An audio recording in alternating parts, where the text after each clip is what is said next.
نوای نی، برنامه شماره 30. نویسنده محمود شاهرخی. اجرا کنندگان فیروزه امیرمعز، رضا معینی. این برنامه با همکاری محمد موسوی و شهرام ناظری تنظیم شده. صدا بردار ایرج فهیمی. تهیه کننده برنامه محمد مهدی سلیفی.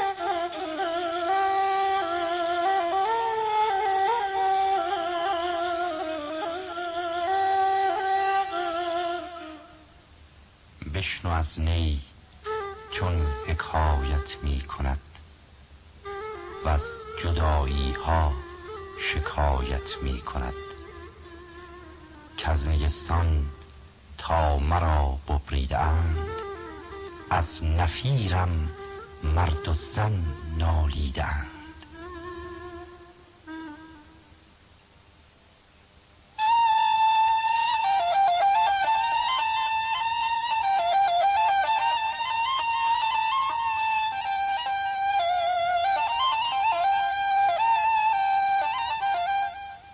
به نام آن حقیقت جاویدان که آفرینش پرتوی از انوار اوست و لطیفه جان و دل آدمی رمزی از اسرار او، و درود بر همه عارفان خدابین که با تجلی ذاتی حضرت حق دلشان از شائبه کسرات و تعلقات طاهر گشته و به شهود جمال جانان رسیدند. مردان رهش زنده به جانی دگرند، مرغان هواش زاشیانی دگرند. منگر تو بدین دیده در ایشان، کیشان بیرون ز دکان و در جهانی دگرند. سخن از مولانا بود و ترجمه حال این شاهواز بلند پرواز اوج عرفان و حقیقت. از این پیش گفتیم که سلطان العلماء پدر مولانا پیش از آنکه در شهر قونیه رحل اقامت افکند، مدتی را در دیار شام به سر برد.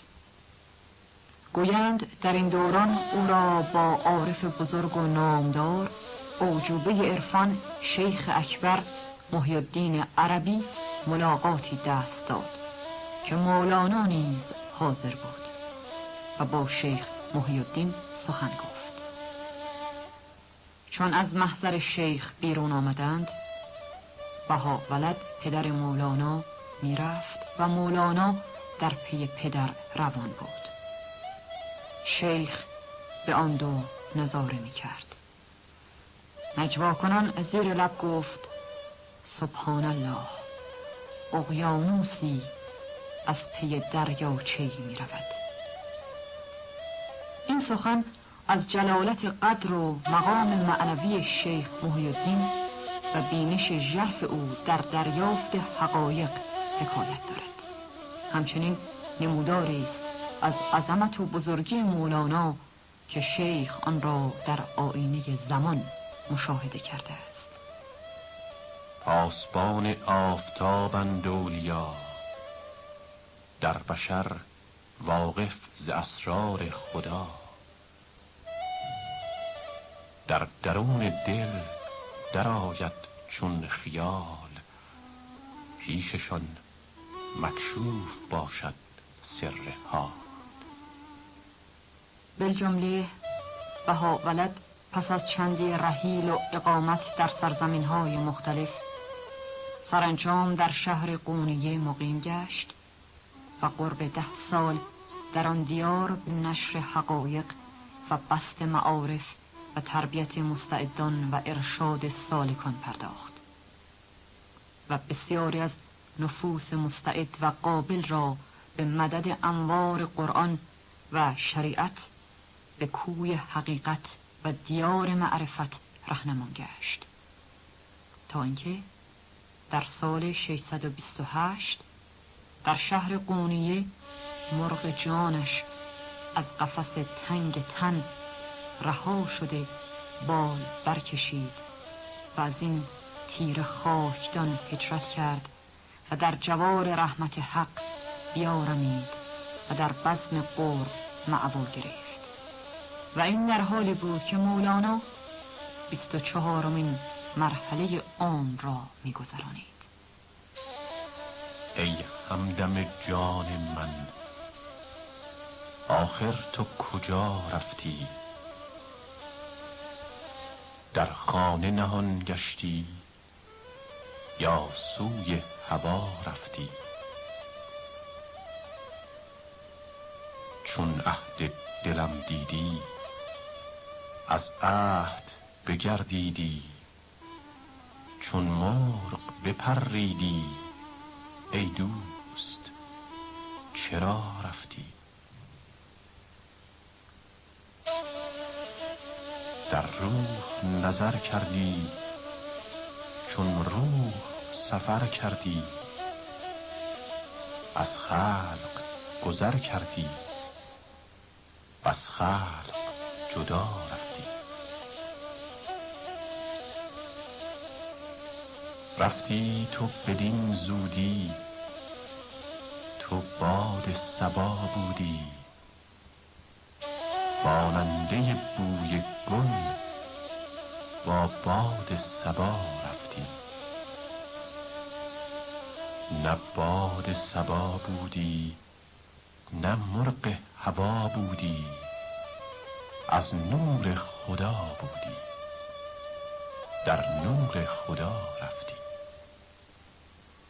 ای همدم جان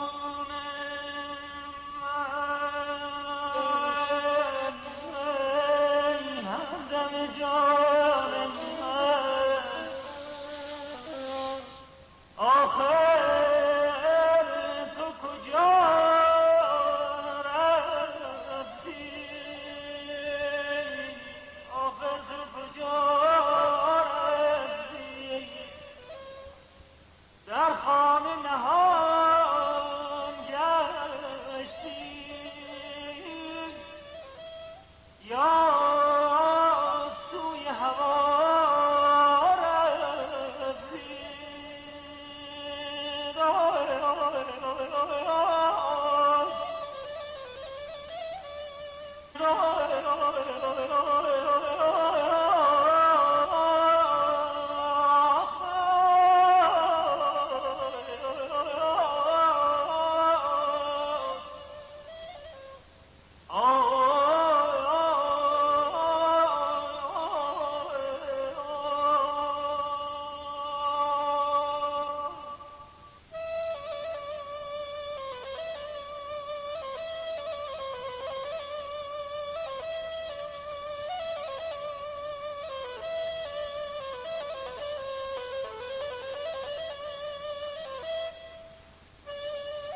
چون عهد دلم دیدی، چون عهد دلم دیدی، از عهد بگردی،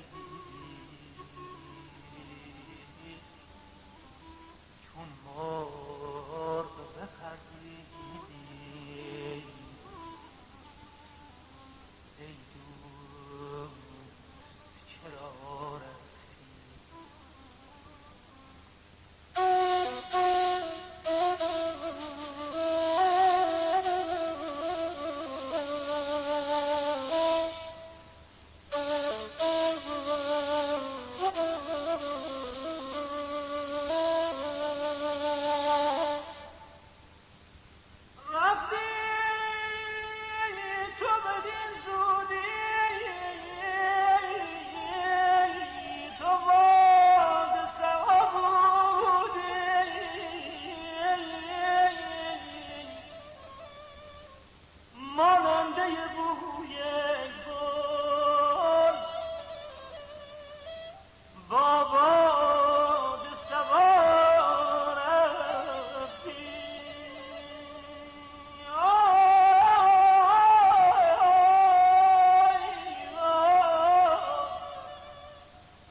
باد صبا بودی، نه مرغ هوا بودی،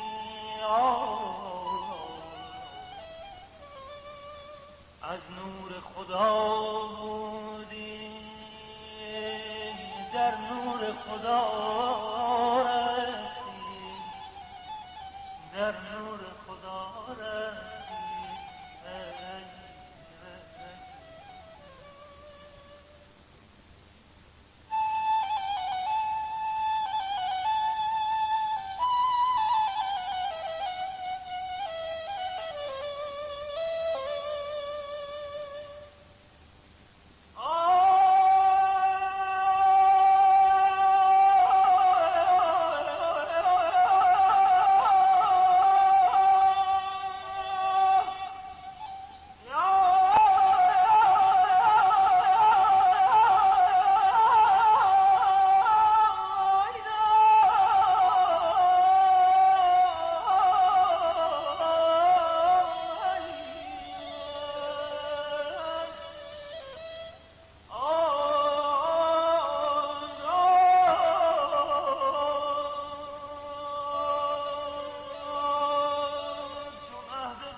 بهاءولد پدر مولانا یکی از چهره‌های تابناک بشریت و ارباب معرفت بود که در علوم عقلی و نقلی و سلوک ظاهر و باطن پیشوای ارباب علم و اصحاب طریقت محسوب می شد و بر عظمت و جلالت قدر وی همین بس که انسانی متعالی و بزرگ چونان مولانا پرورده دامان اوست و مولانا از خرمن فضائل و کمالات پدر خوشه ها برچیده و بسیاری از معارف و حقایق را از او کسب کرده است و نیز بسیاری از مشایخ طریقت و ارباب سلوک و معرفت از محضر بهاءولد کسب فیض نموده و به مدارج و مقامات رفیع معنوی نائل آمده و به دستگیری و ارشاد طالبان و رهروان برخاستند. این که اسرافیل وقتند اولیا، مرده را زیشان حیات است و نما. جانهای مرده اندر گور تن، برجهد ز آوازشان اندر کفن. گوید این آواز ز آواها جداست، زنده کردن کار آواز خداست. جمیع عرفا و زمره ارباب حال و اصحاب طریقت و معرفت را به علم صوری و دانش ظاهری عنایت و توجه نیست و بدان اعتقاد و اعتماد چندانی ندارند، چرا که آنان برای کشف حقیقت و اسرار علم و عقل را نازاب و عقیم می‌دانند و معتقدند همان گونه که پیامبر گرامی اسلام علم را حجاب اکبر توصیف فرموده، گاه خود علم بزرگترین پرده و حجاب چهره حقیقت می شود و سبب عجب و خودبینی می گردد و جویای حقیقت باید برای دریافت آن از طریق کشف و احساس گام بردارد. به شوی اوراق اگر هم در سماعی، که علم عشق در دفتر نباشد. علم حقیقی نوری است که از فراسوی جهان ماده و از مشرق غیب و مطلع انوار الهی بر جان و دل آدمی تابیدن آغاز می کند و جان را روشنی می بخشد و ابواب دانش و حکمت را به روی دل می گشاید. این علم از سرچشمه زلال فطرت آدمی جوشش و فیضان می کند و این همان نوری است که پیامبر فرمود خداوند به هر کس که مشیتش اقتضا کند کرامت می فرماید. دل ز دانش ها بشستند این فریب، زان که دانش ها نداند آن طریق. دانشی باید که اصلش زان سر است، زان که هر فرعی به اصلش رهبر است. اما با این همه نکوهش و قطع و طعنی که از علم ظاهری بر زبان عرفا و مشایخ رفته، اکثر آنان کلیه علوم زمان خیش را فرا گرفته و بر همه دانش‌های عصر خود تسلط و تبحر داشتند. از جمله بهاءولد پدر مولانا چنین بود.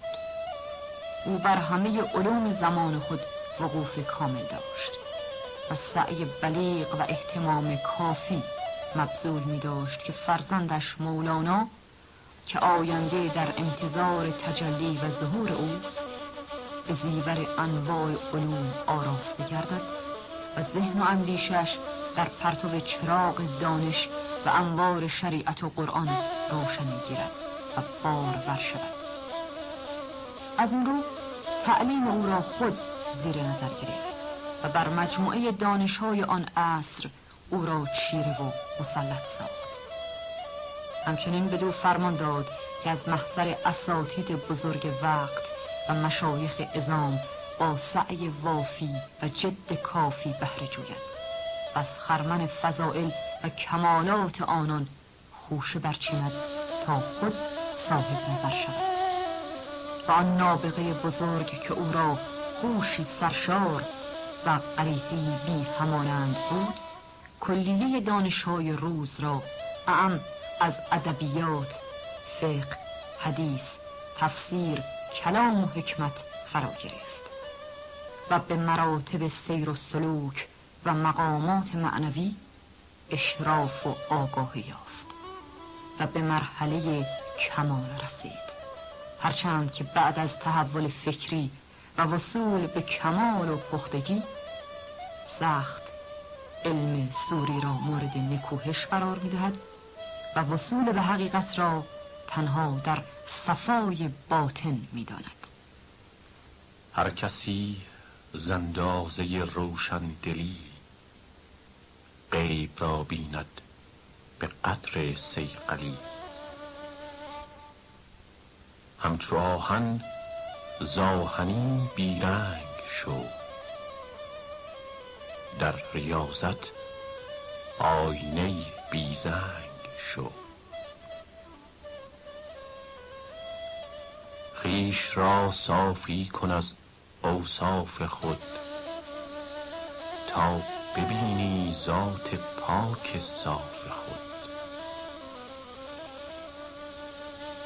آن صفای آینه وصف دل است، صورت بی منتها را قابل است. علم راه حق و علم منزلش، صاحب دل داند آن را با دلش.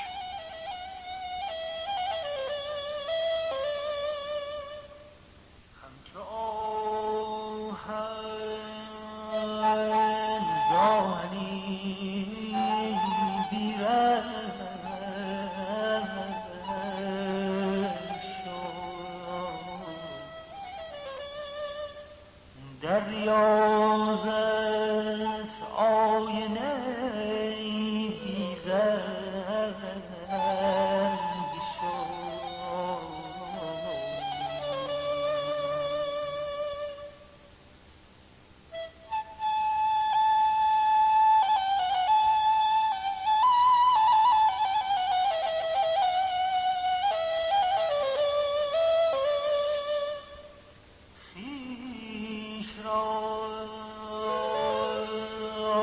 خویش را صافی کن از اوصاف خود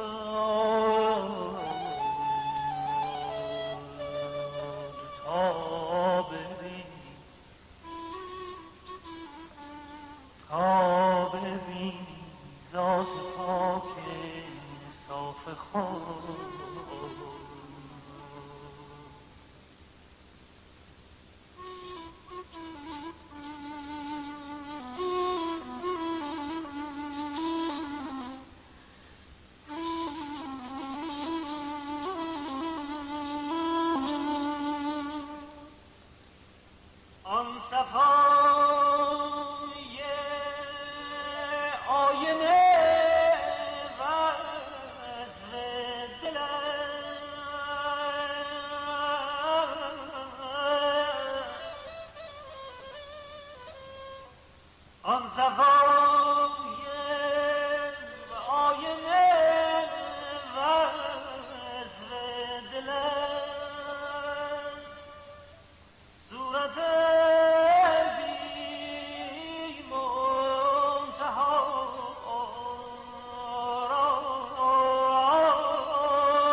چون بها ولد پدر مولانا روی در نقاب خاک کشید، مولانا که عالمی کامل و فقیه و دانشمندی صاحب نظر بود، بنا به وصیت پدر و درخواست مریدان بر مسند تدریس و فتوا برآمد و به افاضه و تعلیم پرداخت.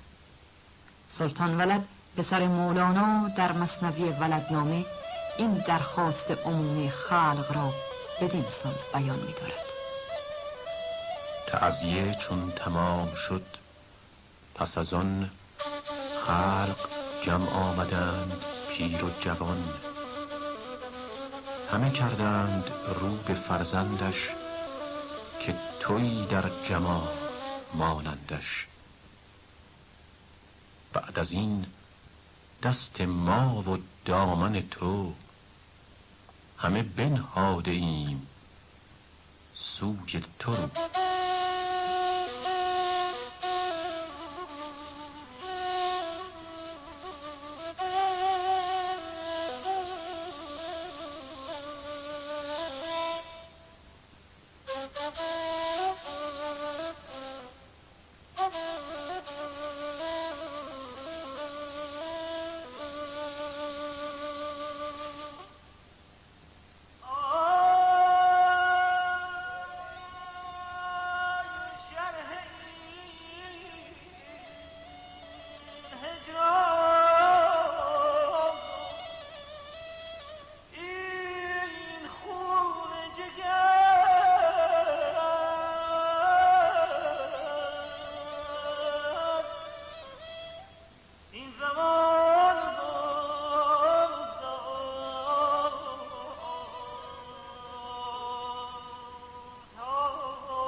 دیگر بار وقت ما به پایان رسید. شاد و کامیاب باشید.